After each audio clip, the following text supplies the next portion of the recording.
Welcome back. Yeah. Episode 3. Episode 3. Yay. I can't believe it. I can't believe we recorded 2 episodes already, but Yeah. We're on a roll. Yeah. How are you today? It's Sunday. Yeah, I'm doing good. Yeah. Doing good. Yeah. Yesterday was pretty relaxing, but actually it was really relaxing. But one of those days where you nap all day Yeah. and it kind of rejuvenates you to a Yeah. degree because you don't have to worry about anything. And I like that. So Yeah. I wish I could be like that. I feel like I nap all day and then I feel like shame and guilt because I wasn't productive. And I've talked to my therapist about this and my sister, and I think it's honestly from my childhood. And Dad, if you're listening, this is all your fault. No, I think it's because my parents were just so like to-do list oriented. And so I feel guilty not to doing. Yeah. And I mean, even today, we're here in our studio, which is my house, and there's like mess everywhere because of just getting projects done. But yeah, but I'm glad you got to rejuvenate. Yeah, I mean, I should be packing, right, to move into my house next week. Yes, congratulations. But no, I needed it today. Yeah. Sometimes you just need that. Honestly, I get it. Usually what I do is I take a day off from work. I don't like to take a day out of my weekend to do that. Yeah. But yeah. Yeah. All right. Yeah. Holiday weekend. It's good. Yeah. So today we're going to be covering pet peeves, communication on and off the court, because that's always a struggle, and even in everyday life. Yeah. And then bad headspace and how we get out of it, or how it can affect our game, right? Or even our life being in a bad headspace. Yeah. Because what's the saying? When it rains, it pours. Yeah, Kind of belief. it's true. It's like everything comes in threes. Yeah. That's been my day. So before we get into that, let's go over our high-low from the week. I know in previous episodes we talked about maybe not talking about our lows, but I think because this is just our little Rob and Destiny therapy session with all of you guys listening, let's get into our lows too, right? So what would you say your high and low is from the last week or since we last met? Well, high is I bought a refrigerator and a washer and dryer. And they're a little high end, but man, are they awesome looking. I'm looking forward to it because the refrigerator has 2 doors that open up. Well, the one door has a secondary door that you can open up, and it has what is it? Like a water purifier? Water purifier, a pitcher that stays at a certain level constantly. Okay. Yeah, it's bougie. Yes, I am jealous. But yeah, so I felt really good about that. And I typically don't when I spend a lot of money on stuff. It's like I have buyer's regret afterwards. Oh, really? Yeah. It's like, oh, I should just go cheap, Yeah, But I've done that a couple of times, not very often. but these are going to work out really good. That's awesome. And they'll match the house and everything like that. So I'm excited to get them installed. And then a low. So I was at a open play yesterday with Callie Jo Smith, a PPA pro. Yes. Utah native, and I got to play with her once, and I sucked really bad. Well, did you suck, or did you suck because you were playing with a pro? I think, well, her shots were amazing. Yeah, every single shot was amazing. But I think it was the nerves. Yeah. And I was trying to not impress, but hold myself to a standard that I know I can play at. Yeah. But my head wasn't there. I was nervous and a little hungover from, for the July. Yeah. So, yeah, I had everything going wrong for me. Oh, dang it. So I felt bad, and I left early because I was like, there's no way I'm going to be able to get the rest of these 2 hours in and, in a sense, have good faith that people will remember my name as a good player. You got a brand to uphold. Yeah, I got a brand to uphold, and I was really showing my 3-2 style there for a little bit. So that was a low. I felt bad. I think it's really neat that she gets out into the community and does those open plays with us 3-2 players. Don't say us. It was just me that day. I was trying to be nice. I didn't even go, so she didn't get to see my mad skills on the court, where I take all the middles with my backhand. So that's I mean, I get why that would be a low, but well, my high was I make sourdough. And I decided to do, and it's very good. I've got like 4 pieces already today. I don't even think I've had any protein. There's protein in sourdough. I'm going to go with that. But I wanted to do an experiment where I did a red, white, and blue loaf. And I was nervous that it would turn into just this purple loaf, just like one solid color. And it didn't. It actually did have like swirl and like 3 different, like you could very distinctly tell. So I was super excited about that, like more than I probably should have been, but whatever. It is what it is. And then my low was actually this morning when I was trying to connect. I was trying to connect a device to my Wi-Fi and it was not working, and I thought I was going to throw everything, including myself, out my window. But I got it to work, and it only took like, an hour and a half. But when it's, the box itself says frustration free. Yeah. Like, this is bullshit. But I got it to work. But that was like a low. Honestly, I just started to be like, I was really doubting that I could do anything with the rest of the day, to include, just like other simple tasks. So, but I got through it. So. Well, technology is supposed to be there to not make stress in our lives. Yeah. But it ends up being more stressful every time, including while we're doing this podcast. I think we probably both felt some frustration. Oh, for sure. Setting up accounts or editing things, and well, being a noob doesn't help either, right? No, I mean, we're not just amateur pickleball players; we're amateur podcasters. So. Audio techs. Yeah. Video techs. Yeah, it's all wrong. I just do all the talking. All right. Well, let's get into it then. Yeah. Yeah. So let's start with pet peeves. So let's hear your pet peeves and some horror stories on the court and maybe even off court. Yeah, I'm gonna tell you maybe a few things that are pet peeves of mine, but I do want to offer a disclaimer that I probably do 80% of these things myself. And I know that like I annoy myself, right? Like I think, well, just like you mentioned yesterday or just now, that yesterday while playing with Kelly Smith, you were annoyed with yourself, so you knew you kind of had to leave. Otherwise, you were just going to stay in that headspace and get on yourself about not playing as well as you think you can, and or know you can, right? And so I think my biggest pet peeve is when someone is like not communicating at all.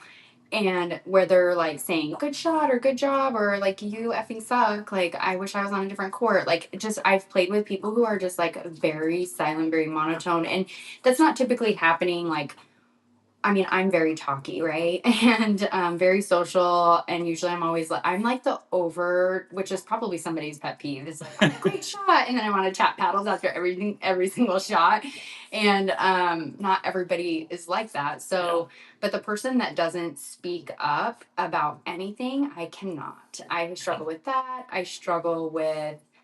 I've been on a court where people blame me, and that was a Monday. Yeah. And then honestly, like I don't mind people who coach, but when it is every shot, like in the middle of it, then I start overthinking my shots, right? And then I'm not playing my game, and then I'm messing up everything, and I'm overthinking, and I'm like, oh, I'm frustrated, especially like. This is a female perspective. I'm just going to offer this. But when I'm playing with a male who wants to offer advice after every single shot, I'm all for wanting to grow and learn. So if you have, especially like I think it also differs in a tournament environment versus open play versus like, we're just here on a Sunday fucking morning. Yeah. I am not like, this is not serious. But like, I mean, if I'm playing with somebody in a tournament and they notice like, hey, quit going to their backhand. If you do that, like, then we're getting continued to get beat up here. I think that's fine, right? Like strategy and coaching, or when you're on a timeout or in between games, like, hey, I played in a tournament with someone, we'll call him Bob. And Bob was so great after one of the games. I think he noticed that I just kept popping the ball up, and then he was getting like slammed, right? So he was trying to help me in between games. We would like drill, I guess, and he was trying to help me learn and feel confident in hitting it at the net out of the air. Yeah. Because I usually let it dink, and then that's when it's getting popped up because I feel like I'm short and I don't have the reach, and I feel like not confident in the fact like if I'm reaching for it, I'm going to pop it up. So, but he took me aside, and then we just drilled those in between. So it's like he told me what to do, how to do it, and then we drilled it, and it wasn't in my head. And then he's like, don't overthink it in the game, but like, this is what I'm talking about, versus somebody like trying to explain something to me, mansplaining how to play pickleball to me when I'm like, oh, okay. After every single shot, then I get in my head. So those are probably my two biggest pet peeves, I would say. Ones. Yeah. Wow. What about you? I think my two biggest pet peeves. Well, I'm going to add on to the one because I agree. People coaching you that have no business fucking coaching you. Oh, there goes the swear. That's all right. Screw it. Yeah. Oh, that just annoys the shit out of me. Yeah. And I just really want to get in their face and be like, shut the F up. Shut up. Yeah. Like, I know how to goddamn play. Yeah. Like, and it just depends. Like, I guess it's their intent too. Like, what is your intention? Are you really wanting me to be a better player? Or are you annoyed with me? Your tone, your smugness, like you think you're better than me. And I mean, a lot of people are better than me at pickleball. So I'm not gonna like. That's true. You know, okay. Well, one Rob, zero Destiny. That won't last. So yeah, I think it just the intention, the person who it is. Yeah. Yeah. I think if it's coming with sincerity, you know, from the, it's just that shit annoys me if it's not sincere. Yeah. And it's consistent, right? Constantly. But another pet peeve is when you're playing mixed and the other team just focuses 90% of their shots on the female. And we talked about it last episode with Malaya, and that was one of her pet peeves. And I just freaking hate that because then I feel like, okay, I got to play heavy center or even move over. And I don't necessarily like poaching. And that's one thing I don't like about the PPA or the pros, because you watch mix and the men are just constantly pushing the females out of the way when they have a perfectly good angle at the shots. So maybe it's equality. Right? But I do not want to get into that. Yeah, but that just annoys the shit out of me. Yeah. I mean, I'll offer a perspective from like a female perspective playing mixed doubles, and I've played a lot. I don't mind it. I think it depends. I think depending on who you're playing with, like I've played with men who are much higher and much lower, and it depends on like where we're playing and the comfortability. So as long as I know, like I've had guys step on me, I've been pushed, I'm like, you know what, I'm just gonna get over here. I've had somebody tell me to return the ball and then get off the court. Whoa. And that was actually gonna be one of my stories that I talked about. But yeah, so it's I guess it doesn't usually bother me, and even when I've like been stepped on, I'm like, no, I get it. Like, you know, you got that shot. Yeah. And it's the element of surprise. Right? Yes. Da-da-da-da. But that can be also difficult. But I'll go into my second pet peeve before we go into the communication part. And I had it and I lost it. Oh my gosh. Yeah. Welcome back. Sorry. To mind blanking. Yes. Let's just go into communication because I totally forgot my second pet peeve. Sorry, I'm sure it'll come back. It'll come back. Yeah. Yeah. So go ahead with communication while I try to think on what else to say. I guess for communication, I think you're right. There's been times I've been playing with a different Bob, and I've just told them, I'm like, just if you need to take more and you notice, like if I'm playing right side and I tend to suck middle because I'm more comfortable with my backhand. And so I want to be right there. And so I know that that's probably a pet peeve of every single person who's ever played with Destiny. Yeah. That is annoying. See, he's saying yes, because I take those. And I offer, anytime I play with somebody new, I warn them, but I try to communicate like, I got it, or you. Yeah. And but I've played with other people and I'm like, tell me to take a step to the right if that's starting to get into your head, or let's stack and like let me do a few shots where that's my forehand, so that I stop getting into that rhythm. And typically you're not going to see that type of stacking or switching where the female is on the right side. But I've done this even with when I play with women, because I do tend to take that shot a lot. And then the more I think about not doing it, the more I do it. But then I just talk to that's the biggest thing that I tend to communicate in play, because I know that I do that and I know that it's a bad habit. Yeah. But I also am very confident in that shot. And so I think that's where it gets me. It's like, well, no, I know I got it. And most of the time I do, as long as I'm not screwing up the other person. Yeah. And, but if I've told many partners, I'm like, remind me to take a step to the right, and I know that you're going to cover more, and or like let me know that you're about to shake and bake, or just let me know what your plan is here, Yeah. so that I know what I need to cover. I've had a lot of people that will Ernie on the left side, and then the opposing team gets the ball back. Mhm. So I need So to you're know not to be over to there. cover. Yeah. And sometimes I can read it, but I would say like 75% of the time I cannot read it. So It's because tough. I'm like, wait, you were going to do an Ernie? I had no idea that you were setting yourself up for that. And I should probably just always anticipate certain level players that I'm playing with that are going to do that shot. But Yeah. I can't do it, so I assume no one can. Yeah. So that I remember. Okay. And it goes into communication. So my pet peeve is when someone says you at the last possible second. It's talking about me, guys. No, well, a little bit. Yeah, that's okay. Because I thought I was going to get it, and I was like, just kidding. Yeah, you should have had that. But it boils into people that you don't normally play with that say that and then get mad at you for missing it or, Yeah. flubbing the shot. Yeah. So I do not like that. I don't think I've ever been mad at a partner that I've played with for not getting a shot. Yeah. Ever. It's only happened to me during league with people that I'm not familiar with.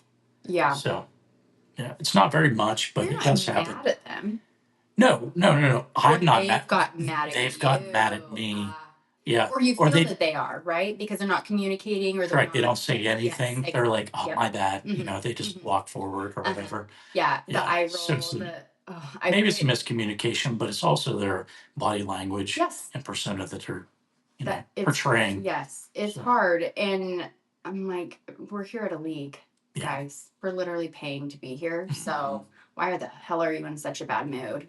And I get it, like, not everybody's like there for fun. Some people are there to like get better. Some people have had a really shitty day, and it has nothing to do with you. And that's what I think, in later in the conversation we'll talk about how to get ourselves out of it. But that is one of the things that I've had to remind myself. I'm like, this has nothing to do with me. Maybe they got in a fight with their coworker, their spouse, whatever, before they got here. Maybe they got cut off in traffic, and it was the straw that broke the camel's back, right? Yeah. And then now I've missed a shot, and they're annoyed, but they're not technically annoyed at me or with me. Yeah. But yeah, I tend to take things a little bit more personally when somebody's not communicating. Yeah, true. Yeah. So I wrote down another one too. Oh, let's hear it. Overly loud celebrating. Oh my God, I hate Of it. the other I team. didn't even think about that. Dude. And so now we're putting this out there, guys. If Yeah. you ever play against us, and that's how you're gonna beat us, because I crumble. Yeah, it is a psychological move, and I get it, right? Yeah. I get it because it messes me up. Yeah. And I literally want to go over there and throw punch you. Yeah. But I get it. It's one way to distract the team and get them off their game. Yeah. And I am catty. Shouldn't I start doing it back? And where it's like very obvious. And I don't know why. And I don't do that as much as I used to. But because I would be so annoyed, I would do it back. But what I don't like, I don't mind the celebration or the cheering. What I don't like is if you're cheering, or like your audience is cheering for you when I just happen to have a bad shot, not because you had a good shot, and not because you set yourself or your partner up for a good shot, but because I like missed a serve. You dinked it into the net. Get the hell away from me right now. So I hate it. Where I'm just like, I've actually stopped a game and said something to somebody's husband once because I was so mad, and I'm just like, I don't understand why are you cheering for that? It makes no sense to me. I missed it. Psychological. Yes, exactly. And guess what? It worked. And that's usually when I take a timeout. So I played in this tournament down in Orem with a buddy of mine, and these two meatheads, I mean, these guys were jacked. The one guy played for Utah State football, but he was good. But every shot that was good or we messed up, he was like, yeah, bro, yeah. Him and his buddy, and like almost chest bumping, jumping up in the air and like ass slapping. Oh, they hit each other. But I was like, oh, you sons of I was like, but it's working, right? Because it's throwing me off. Yeah. There's Yeah, there's some people that I've played with consistently that do that in tournaments, and I just know.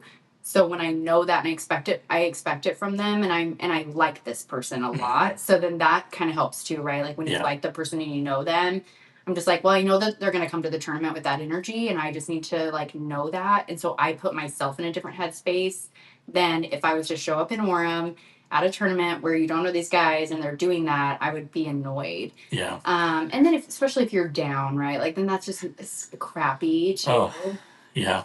But on the reverse, I mean, you could easily do it. It is a booster, a mood booster for your team, right? Yeah, depending on who you're playing with, I think. Yeah. So I see the appeal to it, and maybe I should try it. Yeah. Because like playing, excuse me, in a draft league, my teammate would walk back if we got a really good shot, and we would walk back to the line. And I could say his name, but I'm not going to. But he's like, "We made them look so stupid." I didn't know who you're talking about. Yeah. So with that, it makes the game fun, and Yeah, it does. And because that person that you just spoke about isn't actually feel that way, but because it's just shit talking. It's just shit talking. Oh, I love it so much. Yeah, but I hate it when it's against me. We just posted on your Instagram. I'll have to repost some of the responses because they're so funny. And I think that person actually responded with something like that. Oh, really? I think so, if I remember correctly. Gotcha. But yeah, that's funny. I actually lost my train of thought here. So I do think it's an advantage. Yeah. And a disadvantage. It just depends on which side of the court you're on. Yeah. But I tend not to do it, right? Because I don't want to be, it almost feels disrespectful if you're very boastful about it. Yeah. Oh, I know what I was going to say, Okay. which is probably what, as soon as you said disrespectful, I'm like, oh, that's probably how people feel about me. Is I got into the habit, and I'm a little embarrassed now, so I'm probably turning red, but I got into the habit of like cheering for myself. Oh, really? If I get a good shot, I'm like, yes. I'm like, you look like a freaking loser, first of all.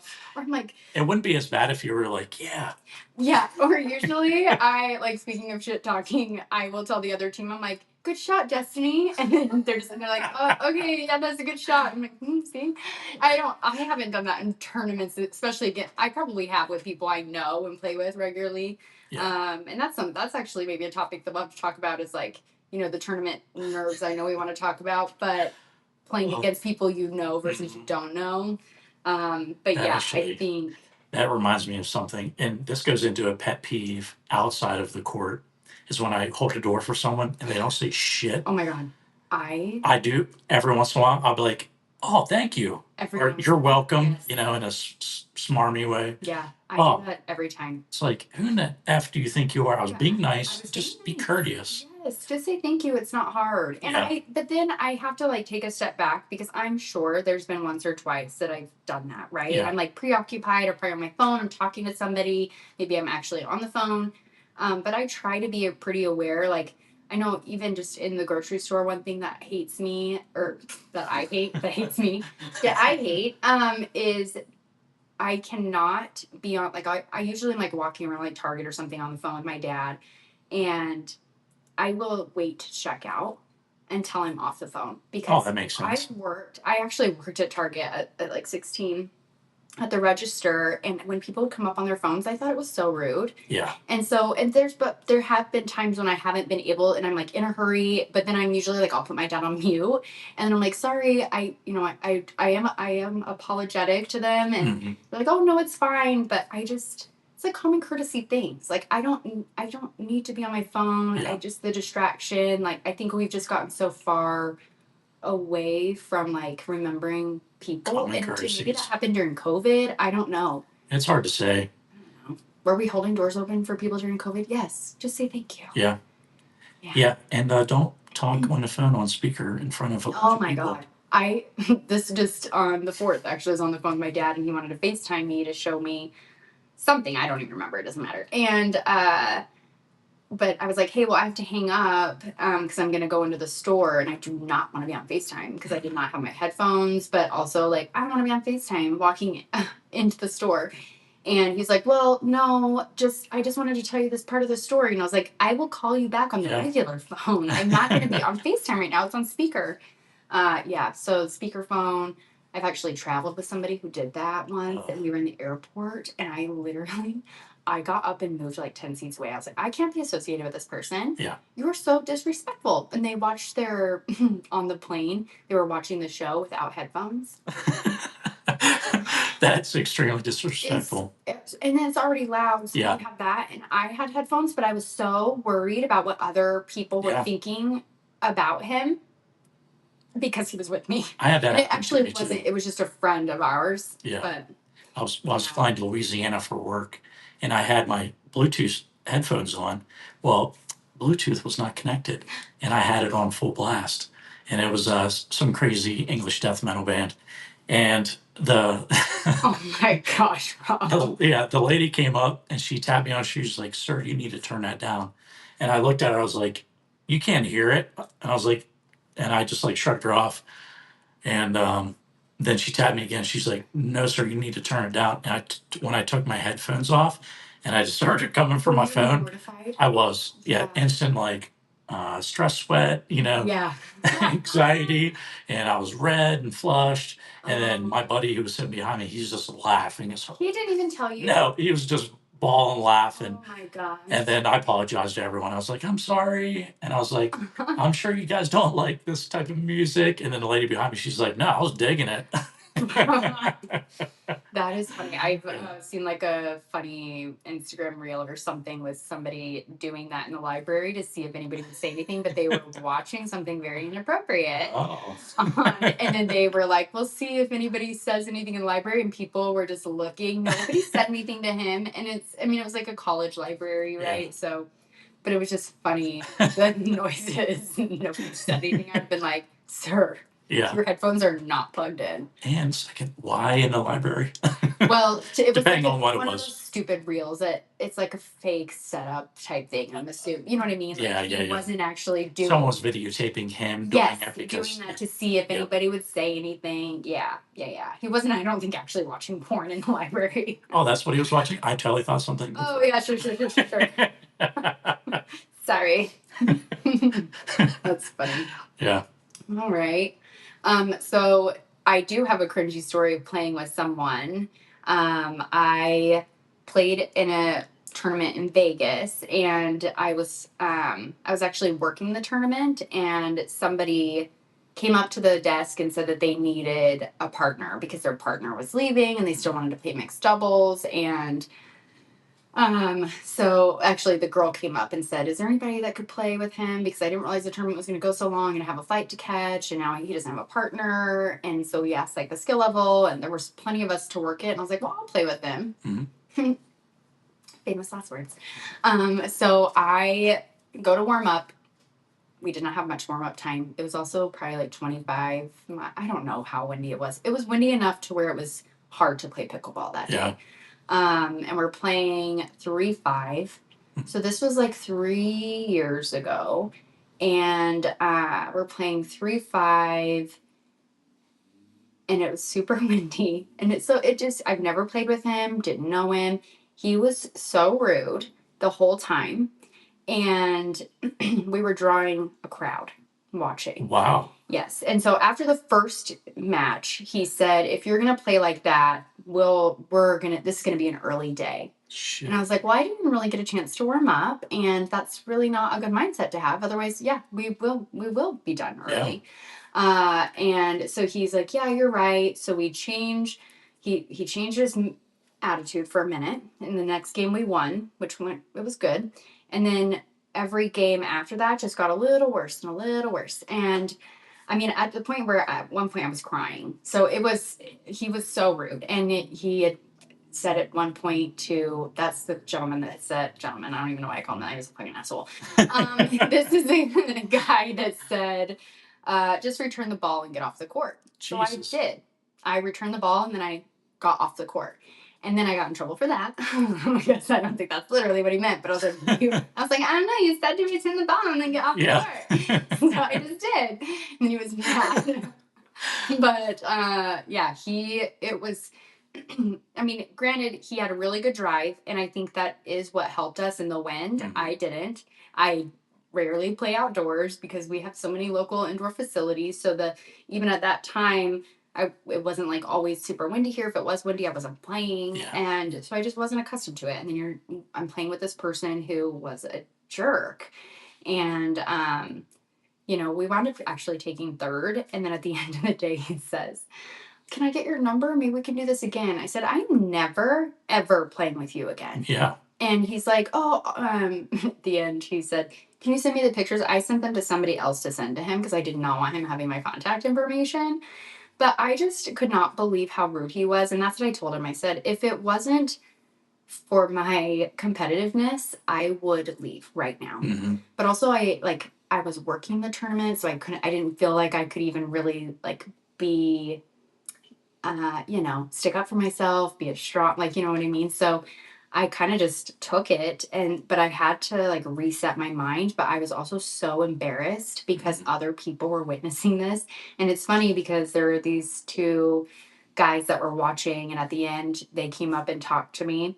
And actually, I've played in several tournaments with one of them. They're from Montana, and I've played in several tournaments with one of them since then. I've actually played in that same tournament with him the next year, and I think the year after, maybe we've played in that once or twice. He's come here, we've played in tournaments. So it's funny because it's just kind of weird how you meet people, Yeah. but just like simple communication. He could have said, "Hey, like, I'm going to take more because I'm driving the ball. It doesn't seem like you're familiar with playing in the wind. What can I do to help you?" Like, especially when you do not know somebody. Yeah. And I find out later the girl who left, his original partner, she wasn't catching a flight. She couldn't handle him just even in the warm up. Wow. So he left. Her friends were still in the tournament and told me they took first place. And they told me that at the end.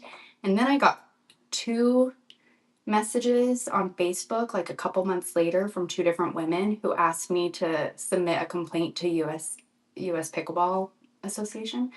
I think that's what it's called, the USAPA or whatever.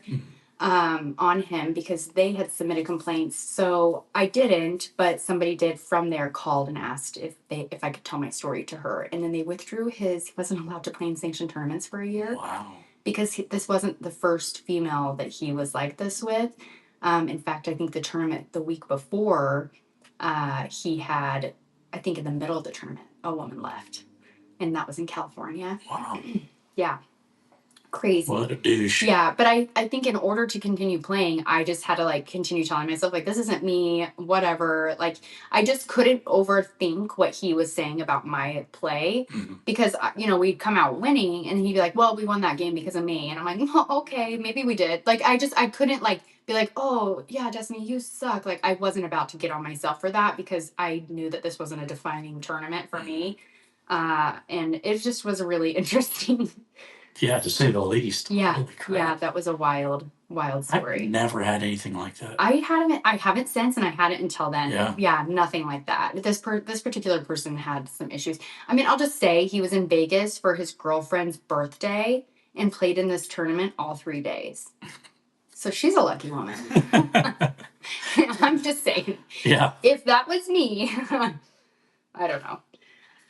This episode is sponsored by Casual Dinker Pickleball, the largest selection of all pickleball apparel on the market currently. They have hoodies, hats, shirts, bags, stickers, anything that you need for your pickleball lifestyle, they got it. They're also running a special this year, 25% off all year long on everything on the store. That's pretty amazing.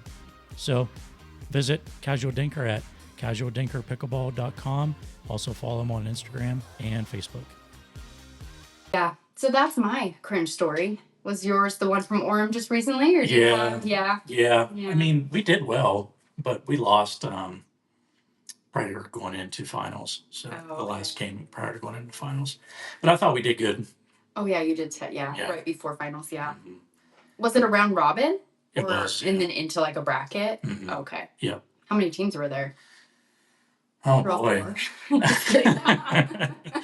No, I think there was at least 10. Oh, wow. Yeah. Yeah, that's a fun day. Yeah, it was. I love the round robins in the bracket. I think you get so much more gameplay. You get more for your money.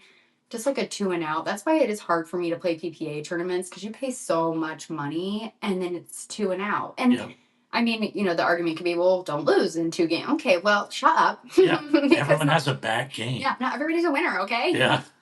Rob knows all about it. Yep. I'm just kidding. Yeah, so interesting. I don't know. I'm trying to think of like a funny story to tell from like a tournament. I don't. Have you ever hit your partner by accident on a drive or something? Not with my paddle. I mean, even with the ball. No. No, yeah, me neither. I did hit Jason in the head though during season 1 draft tryouts. Oh, really? Oh, during the tryouts? Yeah, I felt so bad. Like, he's already tall. Yeah. But I think I was playing center, heavy center. I was more on his side, and the ball came up, and I went to slam it, and it like grazed his head. And then I smashed it, and we got the point. But I was like, "Did I hit you?" And he's like, "Yeah." And I never even met him before. Oh. And I was like, "I'm so sorry." And then he ended up being our sub, and then on our team season 2. Oh, that's funny. Yeah, I do like him. But he was cool about it. Yeah. I think most of the time you are pretty cool if you get hit. I get more frustrated at myself because I know that like I either wasn't in the right position or my paddle wasn't up or lack of communication where you go both at it in the Mhm. center and hit paddles. Yeah, have you seen that video of that guy who gets hit in the face with his partner's paddle?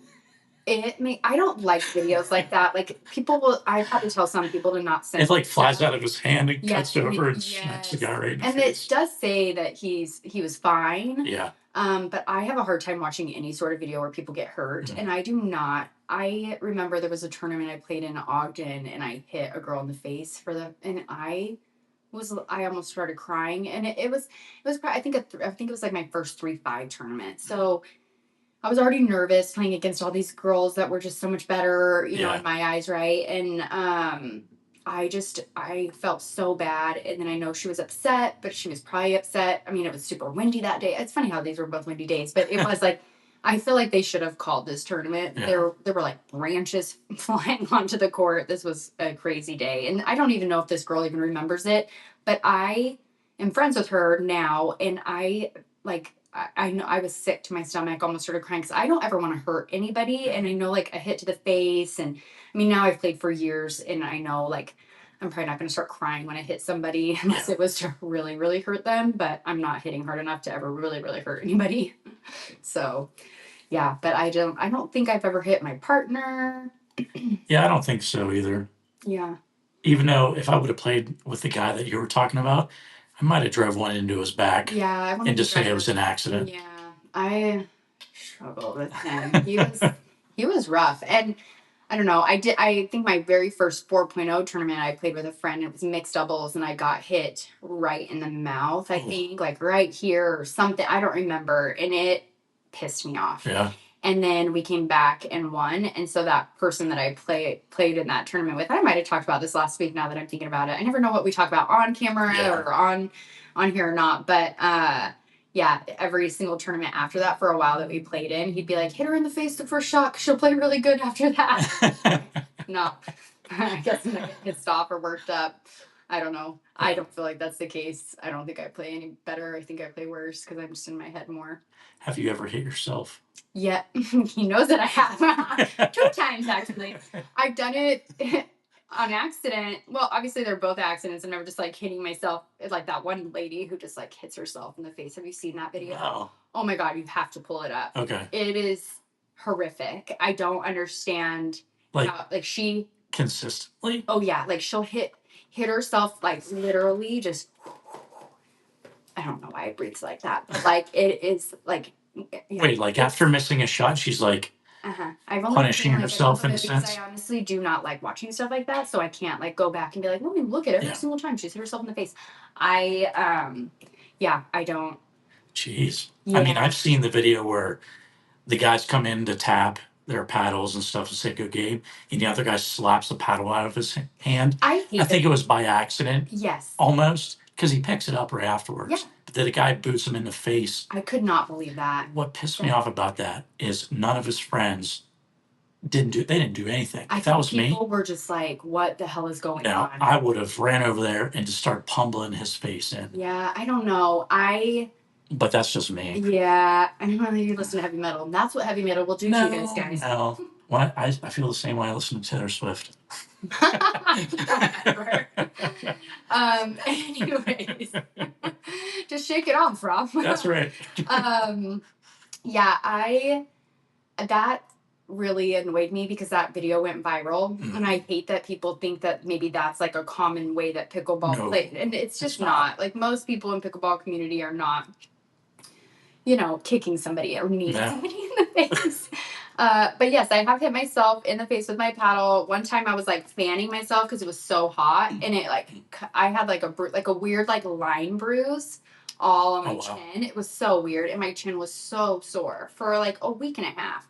And then just recently, I think it was like the last season of the draft, maybe, I went to just go like serve a ball, but my paddle hit my leg, and so it like jerked up, and I like sliced my nose right here and up into like my eyebrow. And I think I was playing with it was during tryouts, I think, because I was playing with Devin. I don't know when it was, actually. Yeah, I can't remember. During tryouts. Either way, it was like bruised.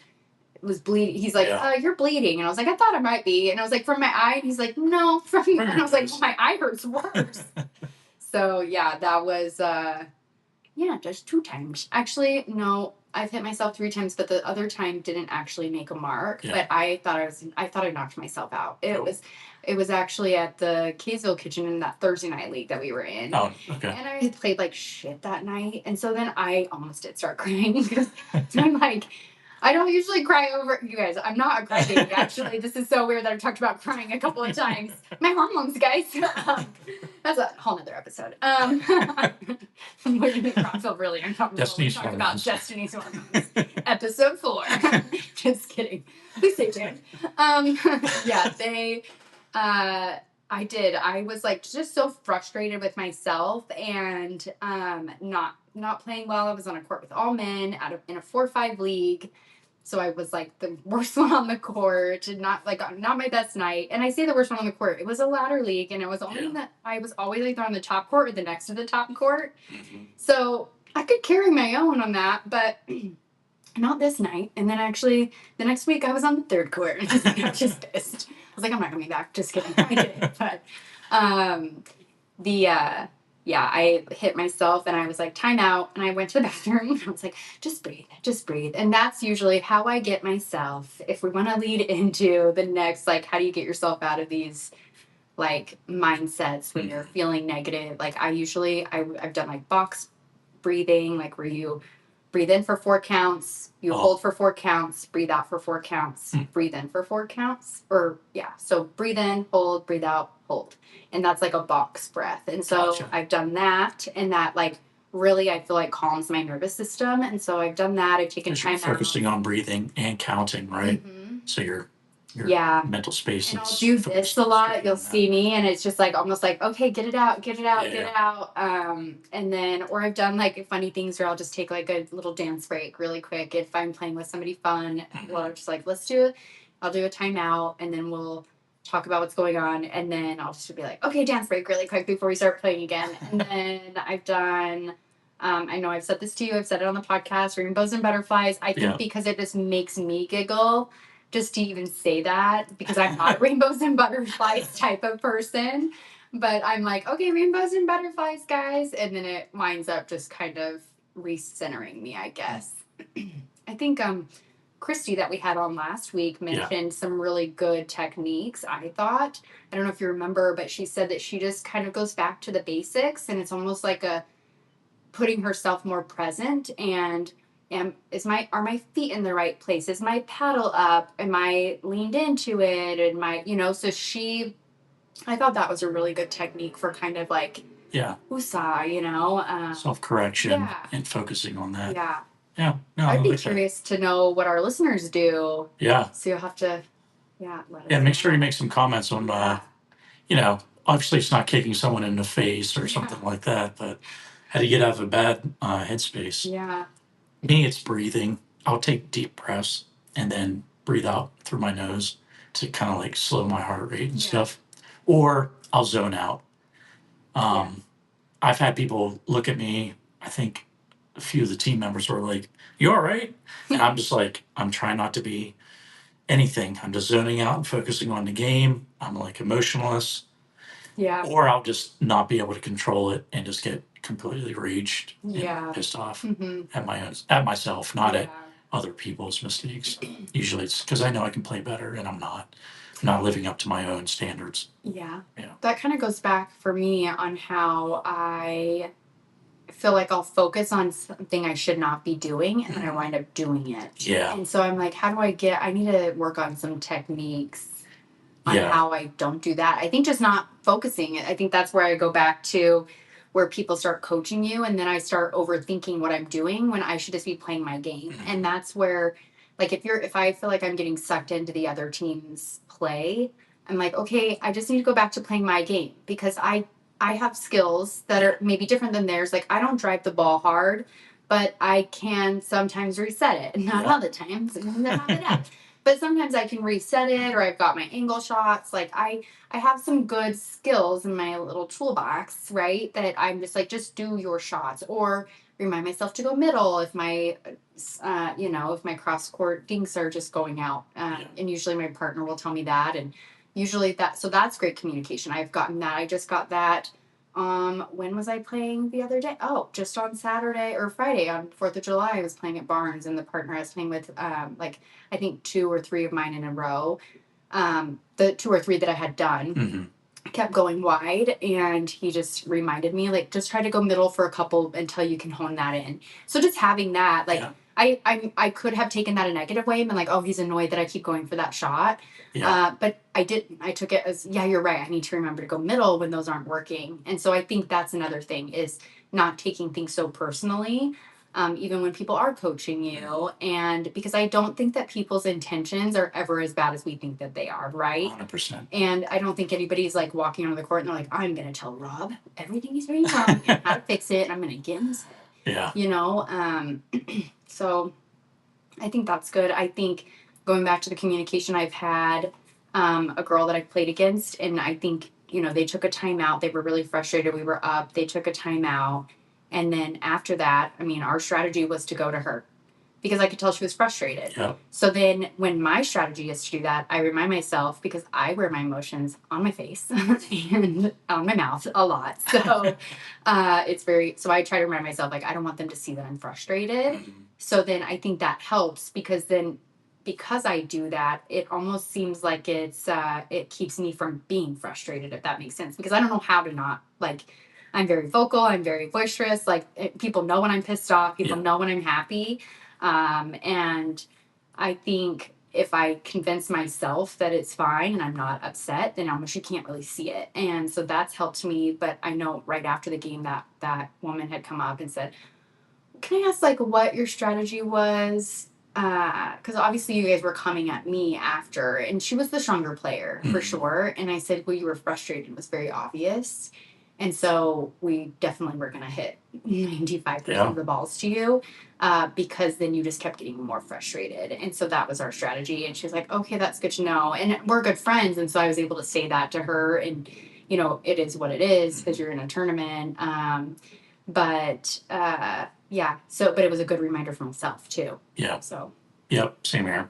And I don't necessarily think I wear my stuff on my sleeve or my face, but I know I clench my jaw. I keep my emotions in my jaw because I'll clench my teeth. And I also have this massive vein on my forehead that bulges when I get upset.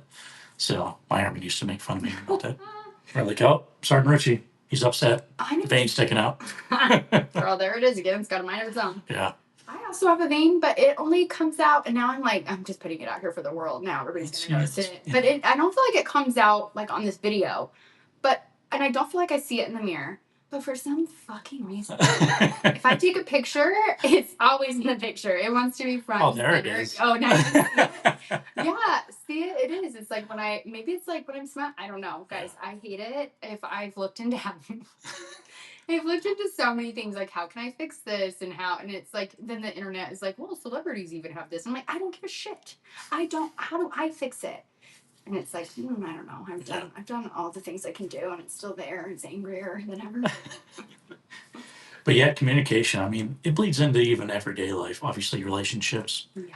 Because I think So the issue I have with relationships, and this is just a self thing, and I don't, whatever, it is what it is, but it's the untold or unexpressed expectations of other people that they don't even know so when they don't meet it, I'm automatically upset with them for something they don't even know what's going on, or Right. why. Yeah. You know. Yeah.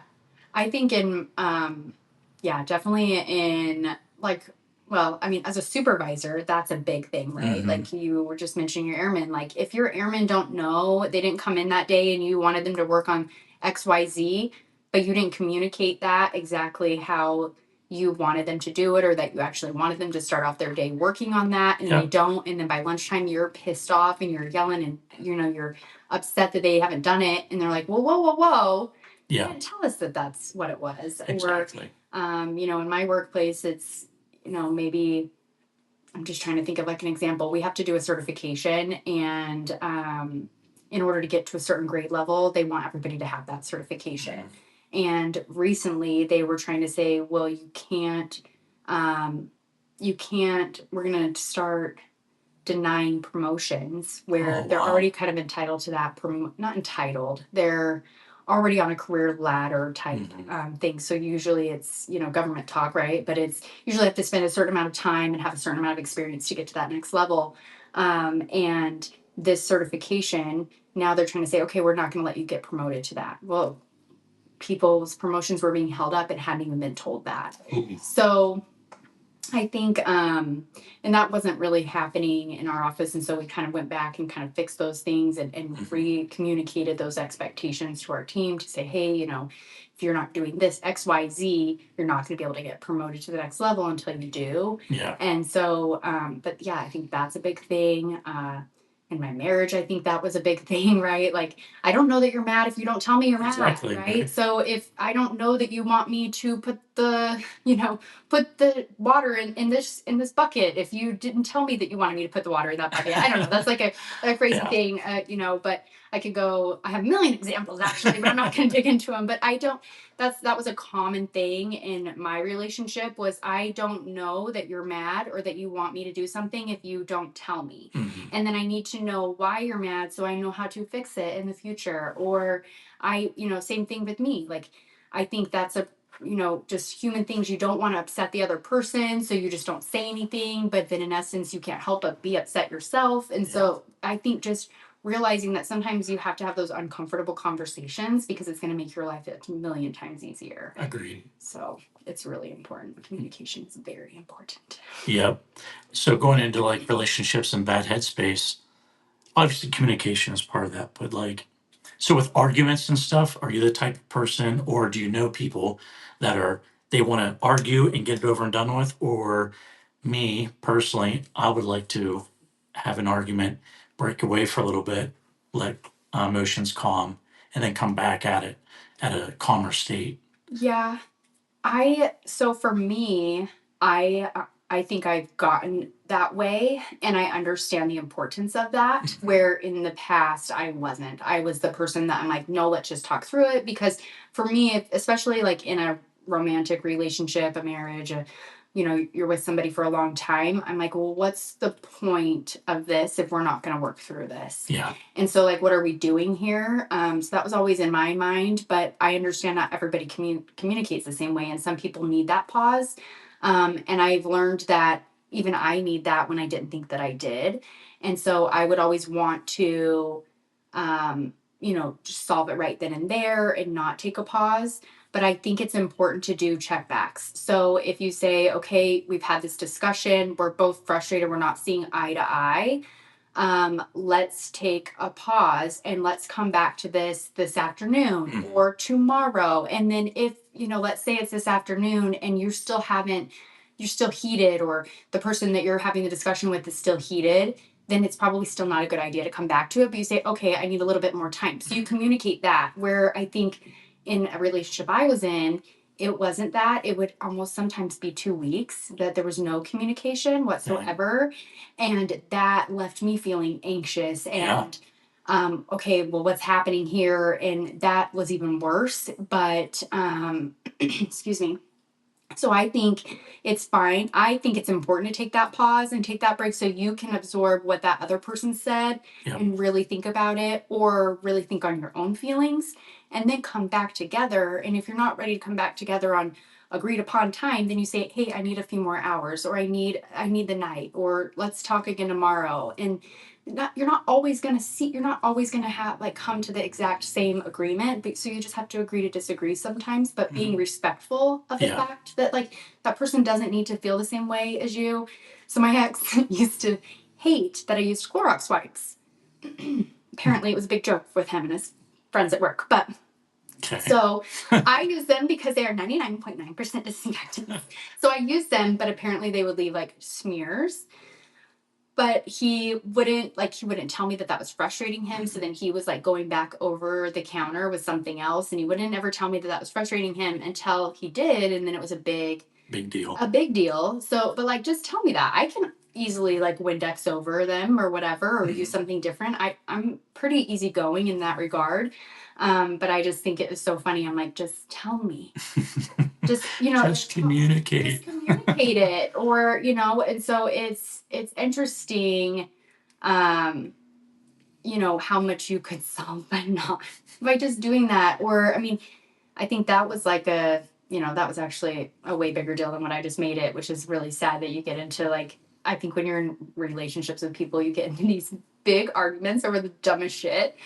And I'm like, what are we doing here? If our goal is to be together, and in the end, like we're gonna stay married, in the end we're gonna, we love each other, why the hell are we arguing about Lysol wipes? Why the hell are we arguing about dryer sheets? Like, what are we doing here, guys? But for some reason you argue over the dumbest stuff. Agreed. Yeah. Yeah. So my therapist, she's having me go through these two things where if you do get into an argument in a current relationship and we don't really argue, but we do go moments where we don't say anything that probably could lead into an argument, but we just don't, she doesn't like confrontation, so we just don't talk about it. Right. To where if we do have an instance where we're heated with each other, to either write it down and then pass it to the next person. That way there is an emotion into it, unless you're writing emotion into it. Or have that person explain it to you and then listen and then reverberate it back to them, to say it back to them. Yeah. And make sure that you're capturing what they're trying to understand. And then in that way, it also helps you understand besides just listening, by saying it. It's just a way to more ingrain. Yeah. So what you're telling me is that you would write it down and then, just kidding. It's all my fault. Do a little cosplay. No, I was trying to listen and explain it back to you. Gotcha. I think I actually tend to do that on the court. So when someone is telling me, "Oh, you need to do this," I'll be like, "Okay," and then I'll like the next shot, I'll be like, "Wait. What did you say I needed to do? You said I need to go to that person, or I need to go middle." Like, so I think that it is a really good form of communication. I do that too. After if I mess up on a shot and they tell me how to correct it, and then I mess up again, I'm like, "Oh, okay, I'm supposed to do it this way, you idiot," kind of thing. I think that's good. I think another really good tip for communicating when you're in a heated discussion or even on the court is not using the word you. You do this, you frustrate me, you didn't, do what I needed you to do. Yeah, saying you is really just pointing a finger. It really is. So I like so that's what usually, like, even in pickleball, I'll be like, I think what we need to do, even though I see what my partner's doing wrong, I'm going to take accountability too, because they might be doing that wrong because I'm setting them up for something wrong, right? So I kind of try to think about that. And then the same thing with relationships. I'm like, well, I think what we need to do is we need to sit out and plan. Something I always wanted to do that I can't remember if it was you or somebody else I was talking to said that they do like a weekly check-in, and I had always wanted to do that. And I think it's really important in relationships to do that weekly check-in. And okay, we've got this whole week. What is our plan? What are we going to do for each other? What are we going to do for ourselves this week? How do you feel like last week went for our communication? For like, did we do what we said we were going to do? Did we plan a date and then not go on it? Did we plan a date and were you happy with it? Were you not? Were you happy with how I handled a certain thing at home? I guess with that though, it's like is over communication a thing? Because, okay, you look at these couples that have been married for 60, 70 years that got together, when they were 16 or younger, um, like our grandparents and stuff like that, and they've been married such a long time. How big was communication really for them? Or was it just more or less they learned to compromise Yeah. more so than just communicate? That's actually an interesting point of view. You might not be wrong, because I think it would depend on where you're at and what your issues in your relationship are. Correct. So, And there's a lot of things to go into that, because obviously back in those days, in a sense, um, gender roles are more of a thing. Not so much now, since both usually spouses work, right, bring in money, and that sort of stuff. right, So there was more defined of what a role was for each individual person, yeah, and household dynamics that's are true. different. But I think that still is a good question, Yeah, right? That probably should be analyzed. I can't analyze that shit. yeah. But And I think, like, in your situation, I don't know, I liked the weekly check-in idea. We never did it. I loved the idea. I think it is really important, especially if you have like a family, right? And I have a friend who, they've got teenagers, and, she works, he works, and their biggest thing is like dinner. Like, who's doing dinner? It's like, well, you have teenagers. Your teenagers can help with dinner. Actually, you 100%. could do HelloFresh, and there's literally instructions. And this is not a HelloFresh ad, but it is amazing.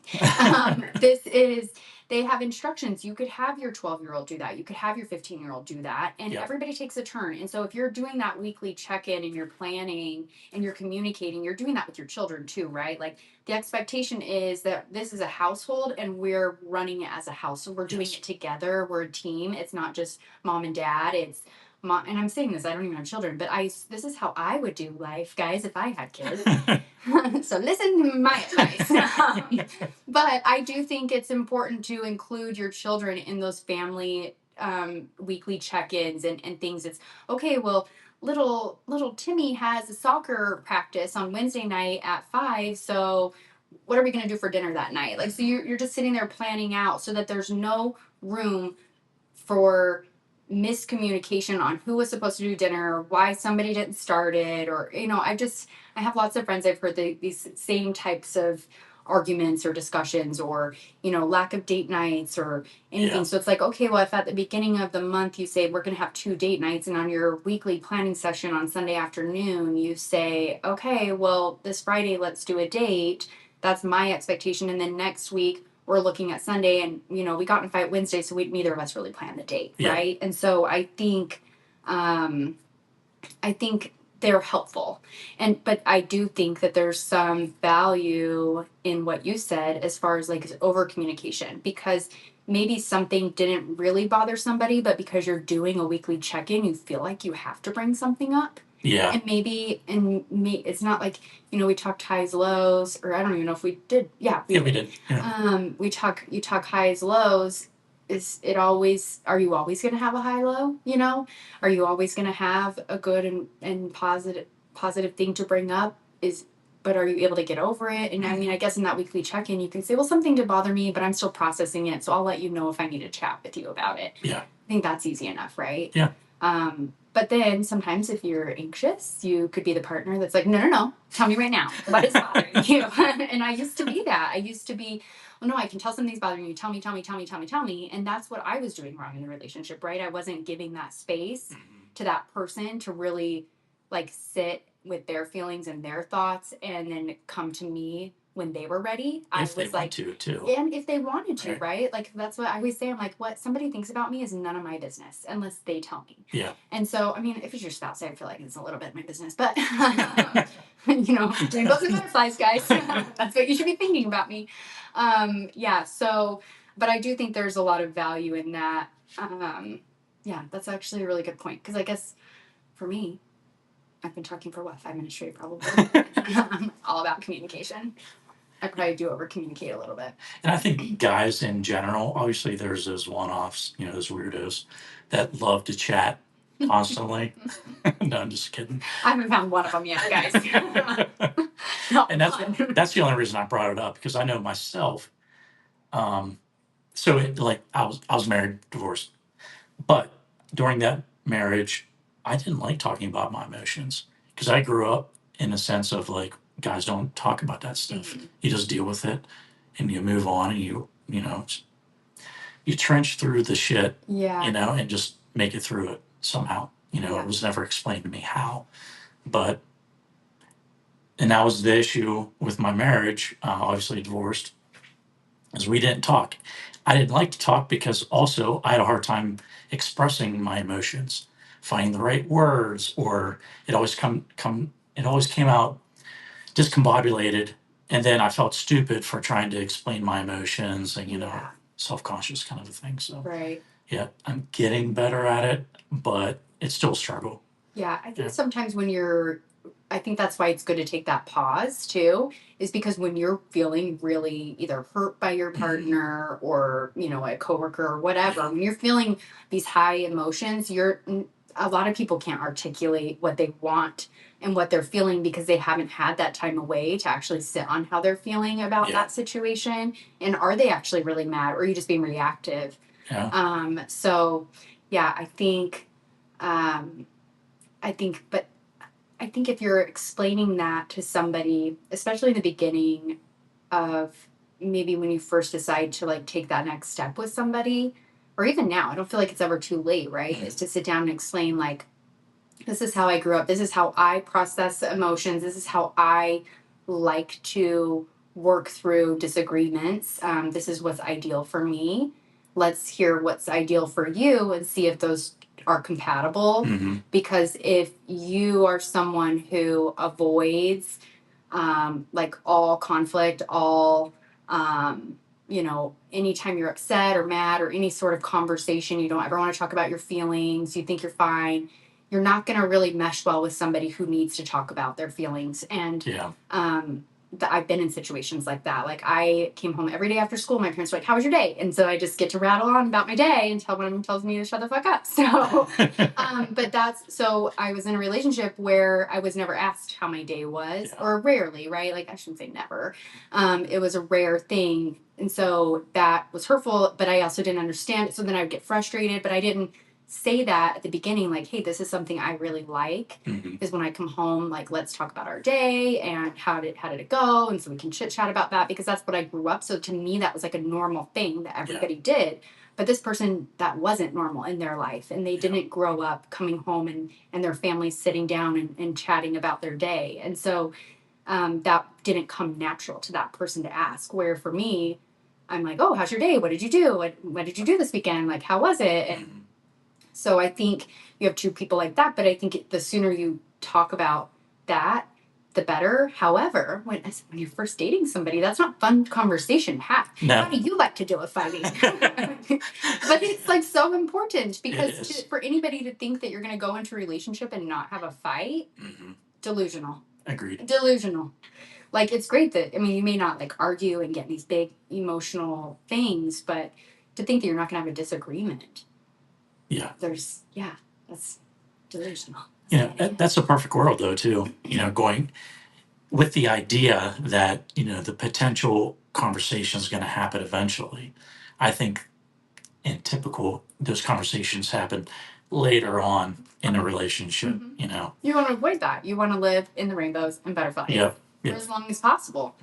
I do think the older we've gotten, though, right? Like, for me, I've been divorced twice. I'm like, no bullshit at this point. So I want to know those things. I want to know how you're going to communicate, because I don't want to waste my time or somebody else's time. I don't want to be disappointed or be a disappointment. Like, I don't want somebody to be super annoyed with me 5 months later and be like, God, she won't shut the hell up. Like, so, or why does she, do this? Or, so I think it's important to have some of those conversations to see if you're really even compatible. But do those all need to be laid out on like your first date? No. Do they need to be in your dating profile? We think about that. Yeah, in your dating profile. Yeah.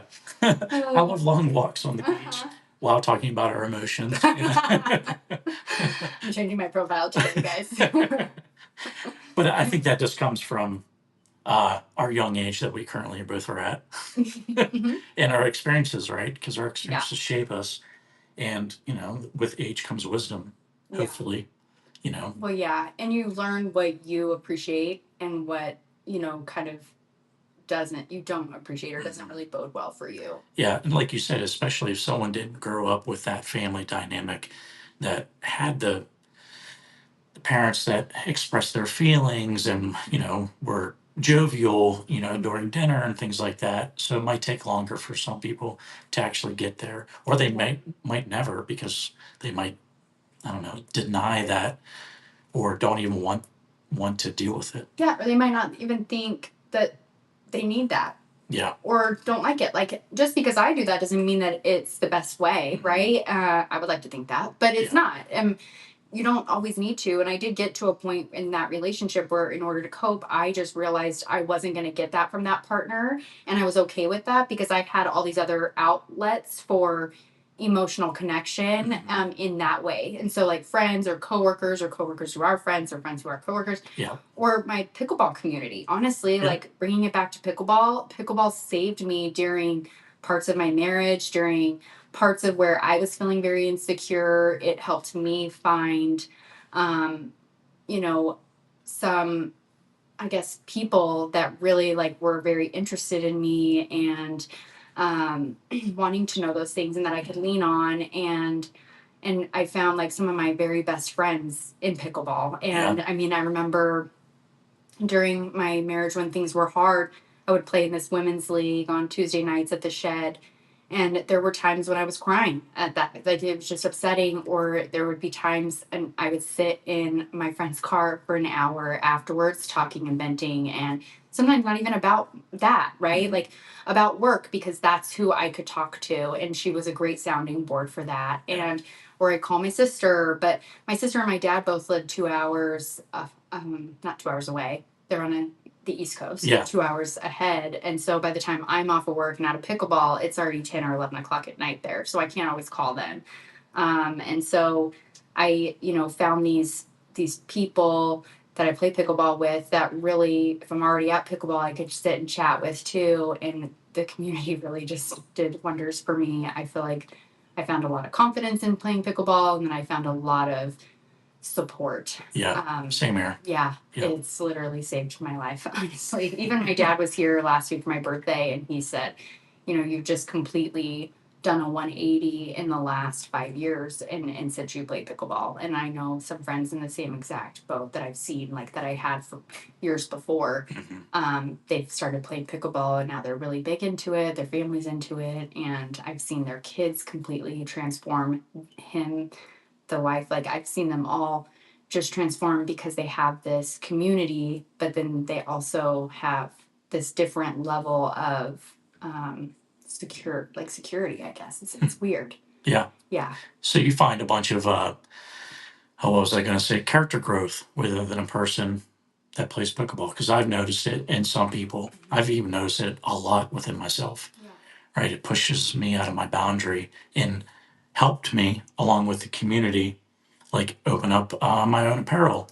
That I've never thought about owning a business. I mean, I thought about it, but it gave me the confidence to be able to pursue that.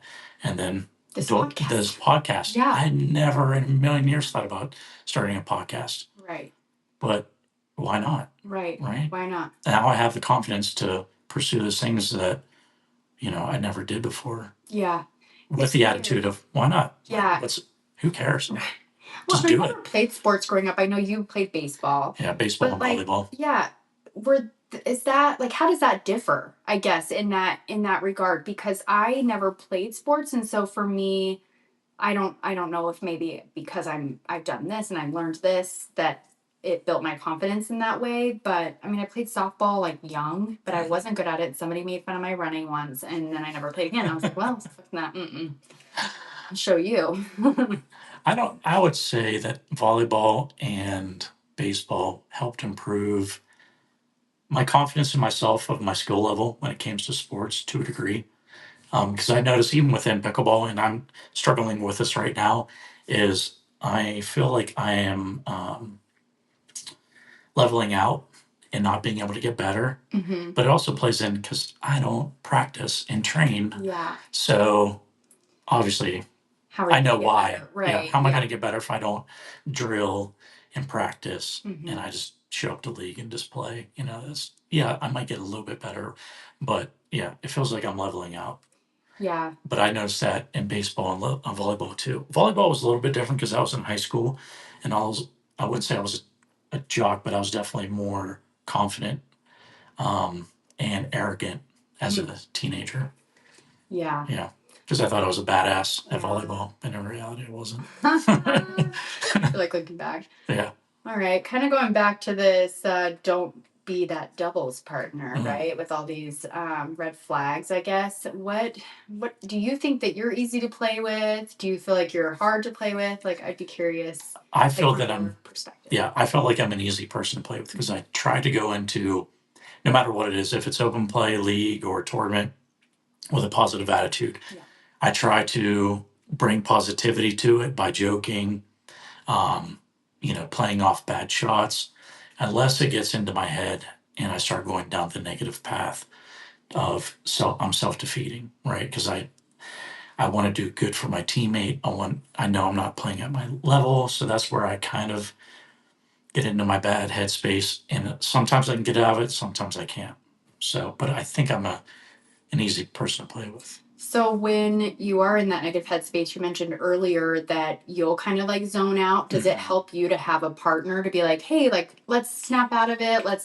No big deal. Shake it off, shake it off, shake it off. Pull a Taylor Swift and shake it off. Or is that annoying to you? It just depends on who it is. Okay. And like, let's say we take a timeout, because that's another thing I want to bring up. We don't take timeouts enough. Yeah.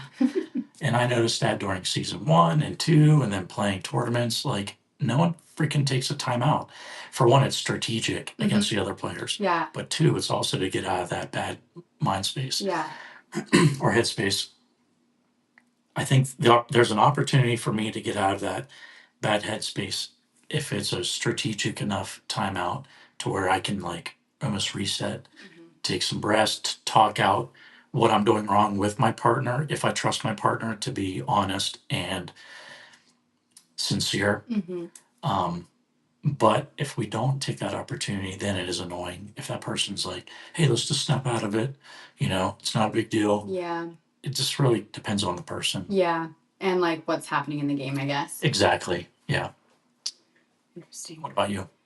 I think that I'm an easy person to play with. I think so too. Yeah, I like to have fun. I feel like I try to be really encouraging. I don't like, it's funny because I feel like in some cases I'm typically pretty okay with confrontation and like expressing my emotions and like when I'm frustrated. But that's not all the time, right? Like we're not all perfect. But for most of the time I feel like I'm a pretty easy person to play with. I don't know. I think everyone, yeah, to a degree, that we've played with, yeah, at least co-oply, yeah, in leagues. And there's some people that I struggle to play with that I would rather not be on the court with not because I don't like them and that I don't like playing with them, but because I know how other people feel about them and I am like, this is like awkward. I'm like I want to keep the peace and so, or maybe that person's like a level below and I can tell these other people are irritated that it's like an open play and it's like, well, we all had to start somewhere. So, correct. Yeah. This is open play, like get over it. But so I try to like be really encouraging in those moments too, or like joke a lot or whatever, start talking shit, and I feel like that like loosens it up a little. Yeah, talking shit just helps out so much. I think so. And I know it's at the detriment of the other team to a degree. I don't know if they can hear you and if you're being blunt about it, to their face. Yeah, which is usually what I'm doing, but like in a fun way, right? And I laugh about this every time because the second that I do, it's karma and I miss it. And then I laugh about that. I'm like, oh, and we all laugh. Yeah. But also like it's probably a little different coming from me versus like a guy who is on the court and then there's all this like testosterone. I don't know. Yeah. But I was in a tournament once was it Florida? I don't remember. I've had the opportunity to travel a lot for tournaments. But I remember this guy had like the best shot ever on me, and I turned around and flipped him off. And then I was like, oh, sorry. I was like, I just realized like you don't know me, I don't know you, and I'm just doing that because I thought it was like a great shot, and I'm just joking around. And he was like, no, I loved it. But I mean, I had to like really check myself because that could be like considered poor sportsmanship, especially if somebody doesn't know you. Luckily, he was fine with it and he was laughing, but I don't know that that's always going to be received that well. Probably not. I probably wouldn't do that to like a 7-year-old grandma. Well, some of them. But yeah, so. Yeah. We're at an hour and 20 minutes. Yeah. Oh, wow. Well, time flies when we're just chatting. Yeah. Yeah. All right. That's why I love this podcast, right? Just free flowing. Yeah. I mean, I guess when we're talking about communication, we're communicating. So how did we not get to an hour and 20 minutes? All right. Well, I didn't really have anything else to bring up. No, me neither. Yeah. This was good. This was awesome. Another successful day. Yep. All right. Win-win. Yeah. See you guys next week. Yep. Have a good one. Bye.